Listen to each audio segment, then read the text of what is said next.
কপাল কতটা খারাপ হলে এরকম হতে পারে, কেন বললাম এরকম কথা সেটাই তোমাদেরকে বলবো। গুড মর্নিং সবাইকে, আমার আবারও একটা নতুন ভিডিওতে তোমাদেরকে অনেক অনেক ওয়েলকাম। তো আজ একটি জায়গায় যাবো, ওর জন্য সকাল সকাল ঘুম থেকে উঠে ঘরের সমস্ত কাজ করে নিচ্ছি। তো আমার না আক্কেল দাঁত আছে, এবার আক্কেল দাঁতটা তুলতেই হবে। এবার সেই বুঝে ডাক্তার আমাকে ডেট দেয়, তো আমি সেই ডেটেই যাই। তো ডাক্তার আমার দাঁতটা এক্সরে করে দেখে দাঁতটা খুবই একটা খারাপ পজিশানে আছে।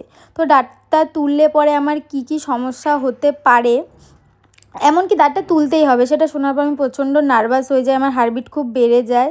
তো ডাক্তার আমাকে বলে তুমি একটা ভালো হার্টের ডাক্তার দেখিয়ে নাও, হার্টের ডাক্তার পারমিশন না দিলে আমি তোমার দাঁতটা সার্জারি করতে পারবো না।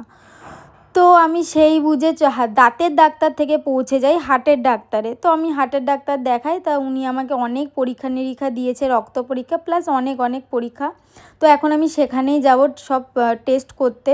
তো কপাল কতটা খারাপ হলে আমি দাঁতের ডাক্তার থেকে হার্টের ডাক্তারে পৌঁছে যাই, সেই জন্যই আমি কথাটা বলেছিলাম। তো জানো তো খুবই খারাপ লাগছে, এবছর আমার বার্থডেটাও আমি সেলিব্রেট করতে পারিনি, কারণ সেই সময় আমার প্রচণ্ড শরীর খারাপ ছিল। প্লাস রাত পোয়ালেই আমার অ্যানিভার্সারি, কত কত প্ল্যান করেছিলাম, এটা করব সেটা করব। এবছর কিছুই আমার হলো না, মানে সব আমার ক্যান্সেল হয়ে গেল পরপর। তো জানি না কি হবে এরপরে। তো হার্টের রিপোর্ট আসলে পরে হার্টের ডাক্তার দেখানোর পরে তারপরে আমাকে আবার দাঁত তুলতে যেতে হবে। তারপর তো দাঁত তোলার পর আমি মোটামুটি 10-15 দিন কোনো কথাই বলতে পারবো না, এমনকি খেতেও পারবো না। জানি না কি আছে কপালে, যাতে তাড়াতাড়ি ভালো হয়ে যায় এটাই। তার মধ্যে বড়েরও প্রচণ্ড শরীর খারাপ, আর আমার ভয়েস শুনে হয়তো তোমরা বুঝতে পারছো আমারও গলা প্রচণ্ড বসে গেছে, কারণ